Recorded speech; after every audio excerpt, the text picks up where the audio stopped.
Yan ang original na empanada ng Ilocos Norte, mga par. Ang garlic longganisa, sukang Ilocos for sale. Bumili na kayo kay ate pag napadpad kayo dito. Yan, dito nyo lamang yung matatagpuan paglagpas ng arko.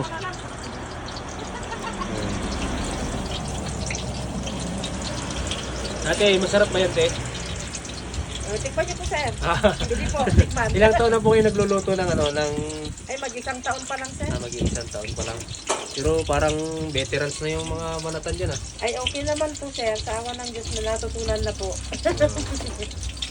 Yan ha, paalala sa lahat ng mga gustong pumunta dito sa Pagod Food, pag gusto nyo tikman ng original na empanada, dito lamang yan. Paglagpas ng arko. Anong pangalan na ulit, eh? Meritan Palima, sir. Meritan Palima. Si ate Meritan Palima. Special yan mga par. Kasi meron niyang hinahalong longganisa si ate.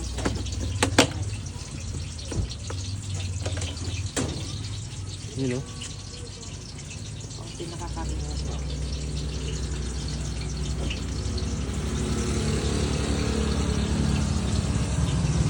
Kagabi nakatikim ako niyan, itlog lang yung laman eh. Ay, wala pong longganisa, sir. Walang longganisa. Sir. Pero ano daw yun, hindi daw special yun sabi niya sa akin. Ay, opo, ordinary yun, sir. Regular. Yun. Simple lang yung pagkakaano natin. Opo, sir. Pero pag nagkamali ka, sir, puputok din. No, puputok din. Pag napasobra po ano. Opo.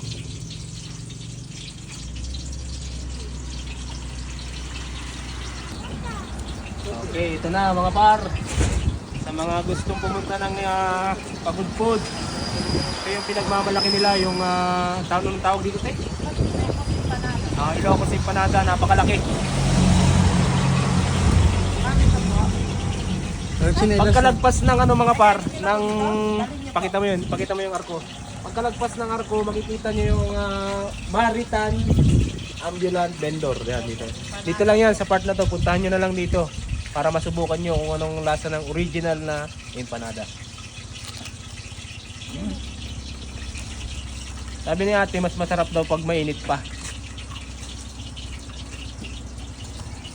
Ate, di ba ilalagyan ito ng hot sauce? Ilalagyan mo ito ng hot sauce? Ketchup lang, sir. Ketchup pa ito pa. Anong mas masarap ito? Ito lang, sir, mix.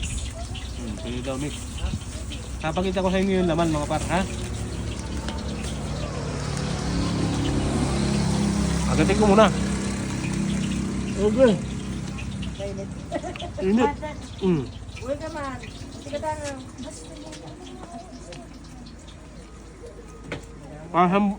Hamburger.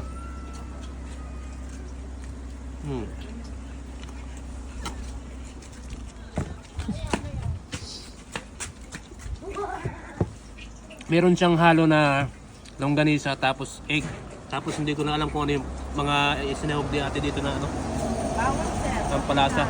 May bawang daw, may paminta. Tulong kayo kasi naubusan kami ng kumain.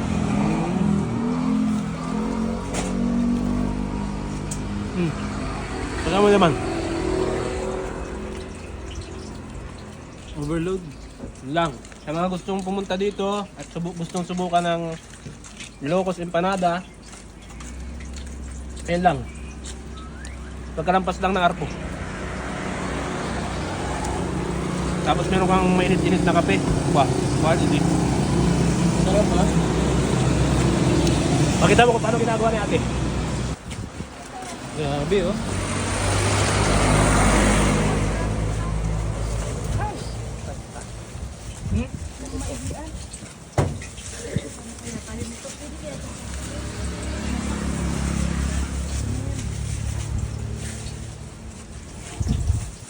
Yan. Mamasa-masahin nyo lang. Yan, may pamasa sa atin nakaready nyo dyan. Ganyan lang yung gagawin nyo. Pero hindi nyo kayang kunin yung tunay na recipe nito. Baka maging kalaban pa kayo ni ate. Sasampo lang natin mga par kung anong klase yung ginagawa ni ating pagluluto dito sa napakasarap na Ilocos empanada. May halong longganisa, may egg. Tapos, Perfect bite. perfect bite. Walang ano to ha, walang tawag dito.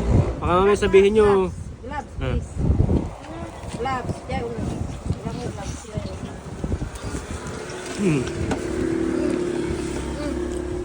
Isa lang. mga par. Quality.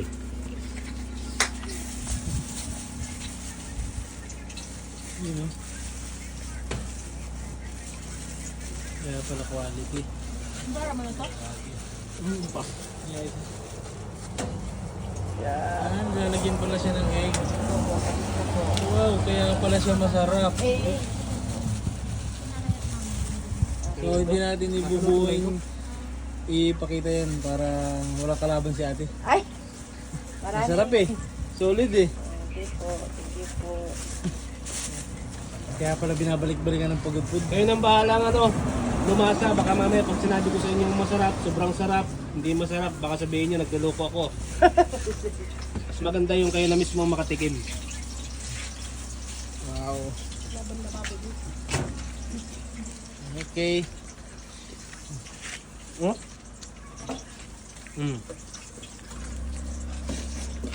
Ang sarap! Po. Bilang pa dyan para uminit.